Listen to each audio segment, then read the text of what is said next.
got Liam Fox, who I think, nice to see you on Afternoon Live this afternoon. You've been at the hustings with the man you're backing, that's Jeremy Hunt. I was there for the first two. I saw Michael Gove and Jeremy Hunt, indeed, both talking to a fairly packed 1922 committee. And how would you assess where we are at the moment with this race? Well, I think that clearly Boris Johnson's got a lot of support, but I think Jeremy Hunt's got a lot of momentum. I think there are a lot of my colleagues coming on side. I think he did himself a lot of good at the hustings today. He came across very well. He was very relaxed. He is naturally, I think, very modest, and the fact that he was a little self-deprecating went down very well with my colleagues. And also, there's nothing like pressing the button with MPs that he thinks he can win a general election for them whenever that general election comes, and that he wouldn't be a one-issue candidate. It's not just going to be about Brexit in a general election. It's going to be about a range of things on healthcare, on the elderly, on education, on aspiration for young people, on national security, all of these issues. And I think the fact that he took a wide canvas, I think, was very much appreciated by my colleagues. That said, I would imagine that many of the questions were about Brexit, and particularly where he would stand on October the 31st and the possibility of a no-deal departure. Well, I think that his analysis is very clear that there are only three outcomes. We can either leave the EU with a deal, we can leave the EU without a deal, or we can not leave the EU at all. Now, the third of those will be totally unacceptable to voters, and I think would actually threaten the integrity and the coherence of our political system. So that leaves us with the other two options, leaving the EU without a deal at all. And as you know, there's quite a debate about whether Parliament would try or indeed could block that. So the key thing is, can we actually get an agreement with the European Union? Jeremy made a very strong play about the fact that, he's a businessman, he was an entrepreneur, he's negotiated his entire life.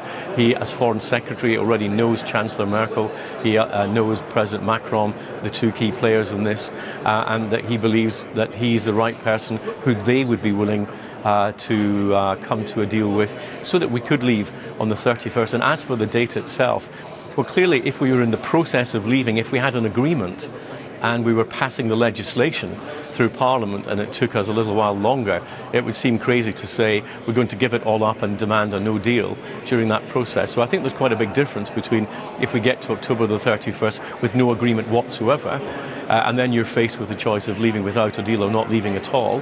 And Jeremy's been very clear in that case. He would want to leave without a deal rather than having no Brexit. But if you can actually get an agreement, get the UK to leave with certainty for our businesses, with a better guarantee of unity for the Union of the United Kingdom, that's clearly preferable. You talked about attempts to try and stop a no-deal Brexit happening. Labour is going to try and take control of the agenda in the House tomorrow, plans to force a vote which will give MPs control of the timetable, possibly talking about proroguing Parliament. I mean, is that something that you would actually, in one way, support? Well, the first thing I would say is this is very typical of the current Labour Party. Jeremy Corbyn wants to be a Remainer in the south and a Leaver in the north. And sooner or later, Labour has to make up its mind. Is it actually trying to block Brexit now, despite the fact that so many Labour voters voted to leave, particularly in the Labour heartlands in the north? I think there's a big political argument to be made. My personal view is the Conservative Party's not made enough of the fact that although 30 perhaps of my colleagues voted to not leave the European Union with the Prime Minister's deal, 240 Labour MPs blocked it. We have to, I think, make it very clear now which party has the responsibility for not getting there. If Labour tomorrow want to try to make no deal impossible, then they're, I think, making revocation and remaining in the European Union a possibility. I'm not sure how that squares up to their voters in the north, who expected them to honour the result of the referendum and leave the European Union as they promised in their manifesto. Very quickly, are you and Jeremy Hunt working on the basis that Boris Johnson, when he takes the microphones at last tomorrow, it's for him to lose this, that you're working on the basis he may just make the odd mistake or two? Well, we've got a lot of very good candidates in this race, and right at the outset I said that we should, I would be arguing for Jeremy, not against anybody else. Boris is well known to the public. He'll make his case in his usual way, which is what I would expect. As I said, I think Boris is clearly the front runner, but I think Jeremy has the momentum. And I think in recent days you've seen people coming on side, and I think his performance in front of Conservative MPs today will have done him no harm whatsoever.